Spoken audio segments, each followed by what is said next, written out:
بسم اللہ الرحمن الرحیم۔ خواتین و حضرات، السلام علیکم ورحمۃ اللہ وبرکاتہ۔ قرآن مجید کے متعلق ہمارا یقین ہے کہ یہ کتاب ہدایت ہے، اور جب تک یہ قوم مسلمان قوم اس زمین پہ موجود ہے تب تک یہ اس کتاب سے رہنمائی حاصل کرتی رہے گی، اور جب تک یہ رہنمائی حاصل کرتی رہے گی تب تک یہ قوم راہ حق پہ قائم رہے گی۔ ہماری ہر مشکل کا حل ہم یہ دعویٰ کرتے ہیں کہ قرآن مجید ہمیں دیتا ہے، اور ہمارے فی زمانہ جو عملی مشکلات ہیں، ہماری ان عملی مشکلات کا حل قرآن میں کیا ہے۔ اس سے پہلے کہ میں اپنے موضوع پہ براہ راست گفتگو کروں، میرے سامنے اس وقت ترمذی شریف موجود ہے، جو صحاح ستہ میں ایک معتبر کتاب ہے احادیث مبارکہ کی۔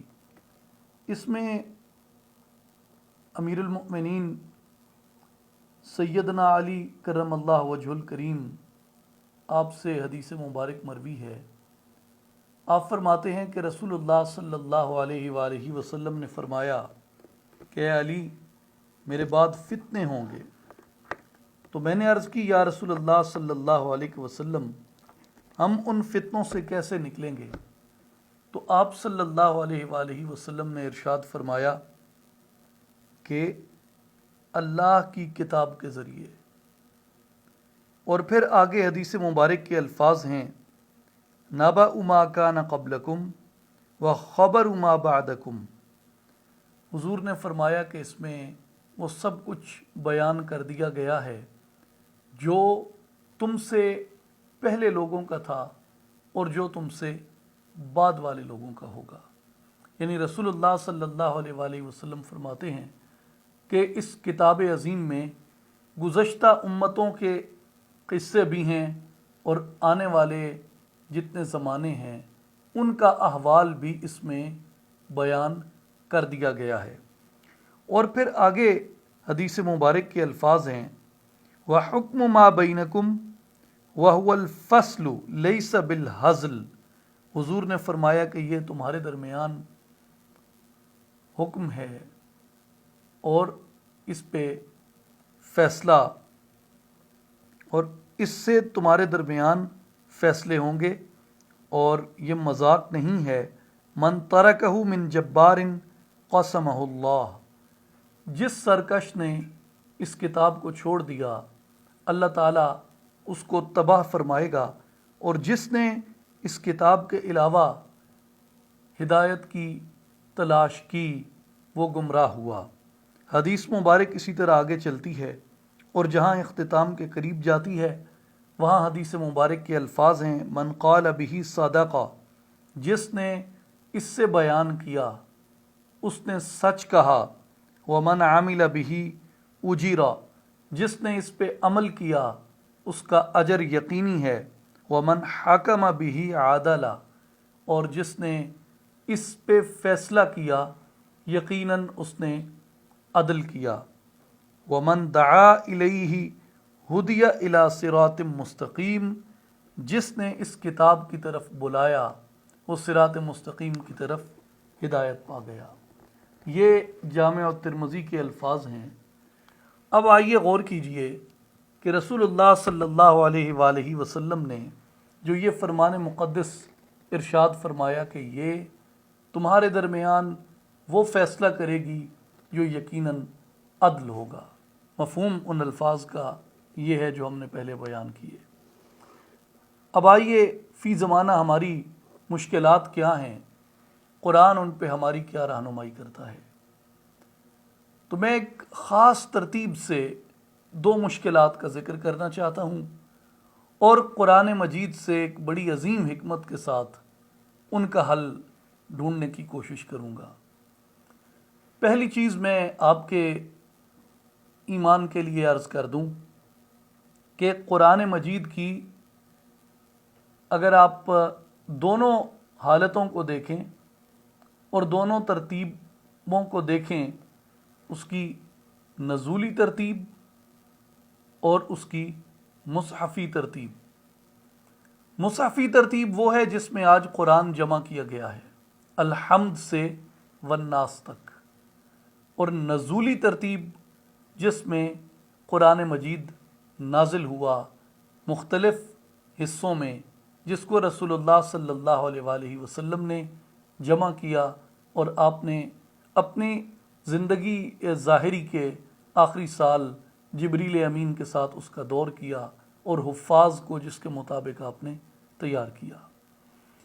اب بات یہ ہے کہ قرآن مجید کی یہ دونوں کمال حکمت کی چیزیں ہیں. یعنی جو اس کی مصحفی شکل ہے اس کو آپ دیکھیں، جہاں سے وہ آغاز کرتا ہے اور جہاں پہ اس کا اختتام ہوتا ہے.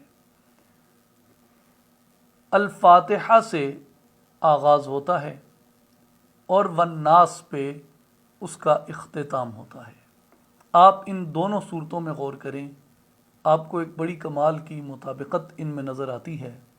الحمد دعا سے شروع، الحمد اللہ کی حمد و ثنا سے شروع ہوتی ہے اور دعا پہ ختم ہوتی ہے. الحمد للہ رب العالمین الرحمن الرحیم مالک یوم الدین ایاک نعبد و ایاک نستعین. یہاں تک اللہ کی حمد و ثنا ہے. اس کے بعد دعا ہے اہدنا الصراط المستقیم صراط الذین انعمت علیہم غیر المغضوب علیہم ولا الضالین. یہ دعا کا حصہ ہے. اب آپ اس مصحفی شکل میں جو سب سے آخری سورہ ہے وہ سورہ والناس، وہ بھی ابتدا میں اللہ کی حمد و ثنا ہے. قل اعوذ برب الناس مالک الناس الہ الناس، خدا کی تعریف ہوئی. اس کے بعد دعا کی کہ میں قل اعوذ برب الناس مالک الناس الہ الناس من شر الوسواس الخناس، میں جو خناس کا وسوسہ ہے اس سے اللہ تعالیٰ کی پناہ مانگتا ہوں. اب یہ تو اس کی مصحفی شکل ہے. آپ اگر اس کی نزولی ترتیب میں آئیں تو اس کی نزولی ترتیب میں بھی آپ کو ایک بڑی کمال کی مطابقت نظر آتی ہے. قرآن مجید فرقان حمید یہ بیان کرتا ہے، جو محدثین نے جسے کہا ہے کہ یہ قرآن مجید کی سب سے پہلی آیات تھیں جو نازل ہوئیں، اور اس میں امام بخاری امام مسلم رحمۃ اللہ علیہ ان دونوں نے حدیث پاک روایت کی ہے، یعنی متفق علیہ حدیث ہے. ام المؤمنین سیدہ عائشہ صدیقہ رضی اللہ عنہا آپ اس حدیث کی راوی ہیں. آپ فرماتی ہیں کہ جو غار حرا سے رسول اللہ صلی اللہ علیہ وآلہ وسلم پہ جو پہلی وحی فرشتہ لے کے آیا تھا وہ یہ آیات تھیں اقرأ بسم ربک الذی خلق. اور امام بخاری نے ہی عبداللہ ابن عباس رضی اللہ عنہما سے روایت کیا ہے قرآن مجید کی آخری آیات کے متعلق. آخری آیات کیا تھیں؟ آخری آیت سورہ بقرہ کی آیہ نمبر 278 ہے. یا ایہا الذین آمنوا اتقوا اللہ وذروا ما بقی من الربا ان کنتم مؤمنین. اے ایمان والو اللہ سے ڈرو اور جو کچھ بھی سود میں سے باقی رہ گیا ہے چھوڑ دو اگر تم صدق دل سے ایمان رکھتے ہو. یہ قرآن حکیم کی نزولی اعتبار سے آخری آیہ تھی. امام بخاری رحمۃ اللہ علیہ کی اس حدیث کے مطابق جو انہوں نے عبداللہ ابن عباس رضی اللہ عنہما سے روایت کی، گو کہ اس میں اختلاف بھی ہے، لیکن باوجود اختلاف کے بیشتر مفسرین اور محدثین اسی بات پہ متفق ہیں کہ یہ قرآن مجید کی نزولی اعتبار سے آخری آیہ تھی. اب غور کیجئے کہ جو پہلی آیات تھیں وہ اقرأ بسم ربک الذی خلق خلق الانسان من علق اقرأ وربک الاکرم الذی علم بالقلم علم الانسان ما لم يعلم. علم کے متعلق، پڑھنے کے متعلق. اور جو آخری آیات تھیں وہ سود سے نجات کے متعلق قرآن مجید نے بیان فرمایا۔ اب میرے نزدیک اس کی ایک بڑی خوبصورت تطبیق ہے، اور وہ تطبیق یہ ہے کہ مکہ میں رسول اللہ صلی اللہ علیہ وآلہ وسلم نے فریضہ رسالت کا آغاز علم سے، تدریس سے، تعلیم سے فرمایا، سکھانے سے فرمایا، اور 13 سال اپنی مجلس، اپنی صحبت میں بیٹھنے والوں کو زیور علم سے آراستہ کیا، ان کے سینوں کو دین کی حکمت کے لیے رسول اللہ صلی اللہ علیہ وآلہ وسلم نے کھول دیا، ان کے وجود کو علم کے لیے تیار کیا، اور پھر 13 سال وہاں تعلیم ہوتی رہی۔ ان کو تیار کیا اس لیے کہ وہ دنیا کی باغ ڈور سنبھالیں تو عدل کریں، انصاف کریں، ان کی کوئی قیمت نہ لگا سکے، ان کو کوئی بہکا نہ سکے، ان کو کوئی خرید نہ سکے۔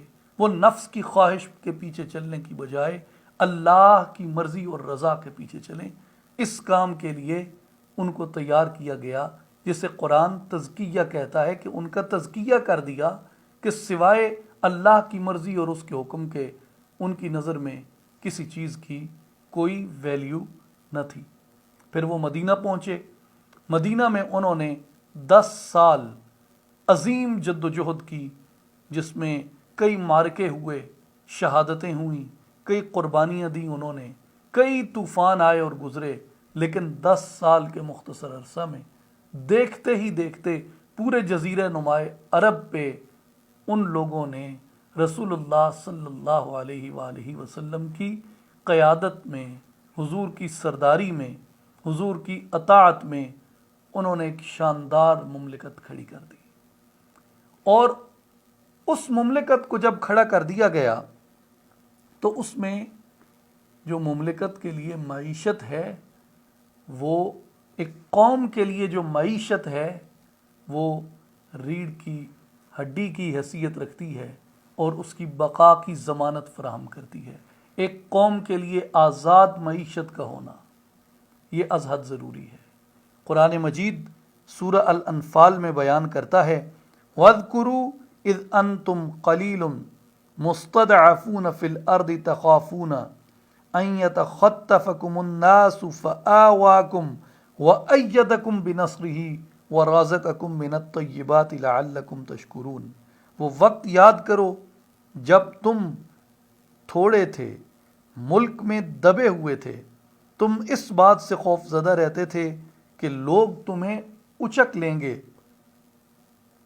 پس اللہ نے تمہیں ٹھکانہ عطا فرمایا اور تمہیں اپنی مدد سے قوت بخش دی، اور تمہیں پاکیزہ چیزوں سے روزی عطا فرمائی تاکہ تم اس کی بھرپور بندگی کے ذریعے اس کا شکر بجا لا سکو۔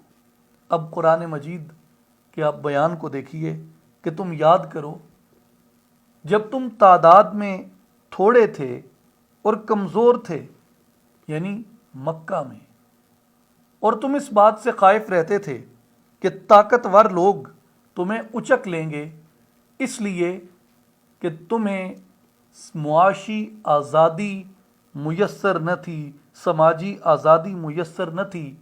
اللہ نے تمہیں ٹھکانہ عطا کیا، یعنی تمہیں مکہ سے نکال کے ہجرت کے ذریعے مدینہ میں لایا، اور مدینہ میں اس نے تمہیں ٹھکانہ عطا کیا وَأَيَّدَكُمْ بِنَصْرِهِ، اور اس نے اپنی مدد سے، اپنی نصرت سے تمہاری مدد فرمائی۔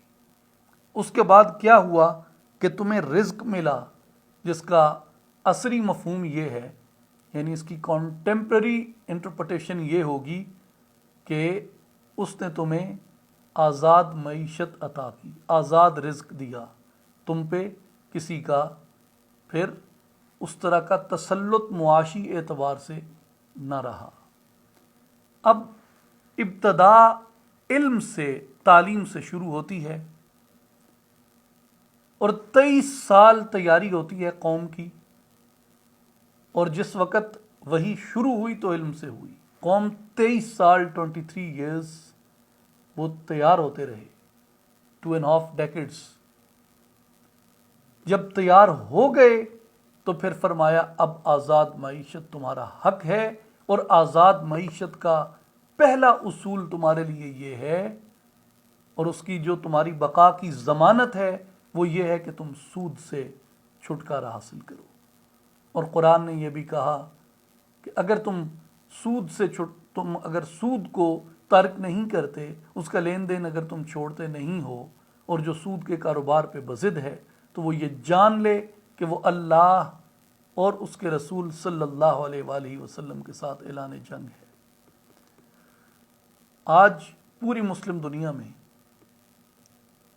سب سے زیادہ جس چیز کی ضرورت ہے وہ علم ہے، وہ تعلیم ہے. وہ سوشل سائنسز ہوں، نیچرل سائنسز ہوں، میڈیسن کا علم ہو، یا دیگر شعبہ جات کے علوم ہوں، ٹیکنالوجی ہو، باقی چیزیں ہوں. ہمیں اپنے آپ کو سب سے پہلے اس کے لیے تیار کرنا ہے، کیونکہ علم کے بغیر ہم اپنی ریاستوں کو، جتنی بھی اس وقت اسلامی دنیا کی ریاستیں ہیں، علم کے بغیر ہم ان کی حفاظت نہیں کر سکتے، اس لیے کہ ہم تدبیر کرنے سے قاصر ہوں گے. تدبیر کرنا مومن پہ لازم ہے، اور مومن کی تدبیر کو اللہ تعالیٰ مومنین کی قوم کی تقدیر بنا دیتا ہے. اس لیے تدبیر کے لیے علم چاہیے ہوتا ہے، تدبیر کے لیے وزڈم چاہیے ہوتا ہے، اور وزڈم تعلیم کے ذریعے آتا ہے، وزڈم علم کے ذریعے آتا ہے. پہلے وہ وزڈم لینا ہے، اس کے بعد ہمارا راستہ ہے، ہمارا نصب العین ہے، ہمارے اوپر فرض عائد ہوتا ہے از روئے قرآن کہ ہم آزاد معیشت اپنے لیے قائم کریں جو سود سے، ربا سے پاک ہو. اس وقت دنیا میں سب سے بڑا کویسچن معیشت میں میرے نزدیک سود سے پاک معیشت کا ہے. کیا وہ ہمیں میسر ہے؟ اگر وہ ہمیں میسر نہیں ہے تو اس کو پانے کے لیے ہم نے کتنی جد و جہد کی ہے. از روئے قرآن ہمارے اوپر یہ فریضہ عائد ہوتا ہے، اور جو ہمارے پالیسی میکرز ہیں انہیں یہ پالیسی بنانی چاہیے کہ ایک گول سیٹ کریں، پوری مسلم دنیا ایک اپنا ٹارگٹ بنائے کہ اگلے 25 سے 30 سال کے اندر ہم نے اپنی تعلیم کو اس درجے پہ لے کے آنا ہے کہ ہمیں باہر کی لابنگ فرمز اور تھنک ٹینکس کو ہائر کرنے کی ضرورت نہ پڑے. ہم اپنی قوم اپنے وزڈم اور اپنی بصیرت کے اوپر کھڑے ہوں. تیل تو ہماری زمین سے نکلتا ہے، لیکن تیل کا تخمینہ لگانے کے لیے ہمیں انجینئرز باہر سے بلانے پڑتے ہیں. ڈرلنگ کرنے کے لیے ہمیں ٹھیکے باہر کی کمپنیوں کو دینے پڑتے ہیں، ٹیکنالوجی باہر سے لانی پڑتی ہے، اور تیل کو ڈسکور کرنے کے لیے ہمیں باہر کے سیٹلائٹ سے مدد لینی پڑتی ہے. یہ بھی غلامی کی ایک قسم ہے، اور اس غلامی سے نجات علم کے ذریعے ہو سکتی ہے، اور وہ راستے ہمارے لیے کھلے ہیں. ہم آزاد ریاستیں رکھتے ہیں. اس کے بعد ہمارا گول اس سے اگلے 10 سے 15 سال میں یہ ہونا چاہیے کہ ہم سود سے آزاد ایک ایسا معاشی نظام قائم کریں جو اللہ کی مرضی اور منشا کے مطابق ہو، جس میں ظلم کا خاتمہ ہو. قرض سے بڑا اور سود کے قرض سے بڑا کوئی ظلم محکوم کے اوپر نہیں ہو سکتا. اس وقت یہ ہماری تدبیر ہونی چاہیے، یہ ہمارا نصب العین ہونا چاہیے، اور یہ قرآن سے ہمیں رہنمائی میسر آتی ہے. اللہ ہم سب کو عمل کرنے کی توفیق دے، اور اپنے دین کی مدد اور نصرت کرنے کی توفیق دے. ہمیں ہمیشہ یہ دعا کرنی چاہیے، اللہم انصر من نصر دین محمد صلی اللہ علیہ وسلم وجعلنا منہم. اے اللہ ان کی مدد کر جنہوں نے رسول اللہ کے دین کی مدد کی، اور ہمیں ان میں سے بنا. وَخْذُلْ مَنْ خَذَلَ دین محمد. جنہوں نے حضور کے دین سے بے وفائی کی، حضور کے دین سے غداری کی، حضور کے دین کو پس پشت ڈال کے اپنے مفاد کو مقدم کیا، ان پہ گرفت فرما ولا تجعلنا منہم، اور ہمیں ایسے لوگوں میں سے نہ بنا جو رسول اللہ کے دین کو چھوڑ دیں۔ بہت شکریہ۔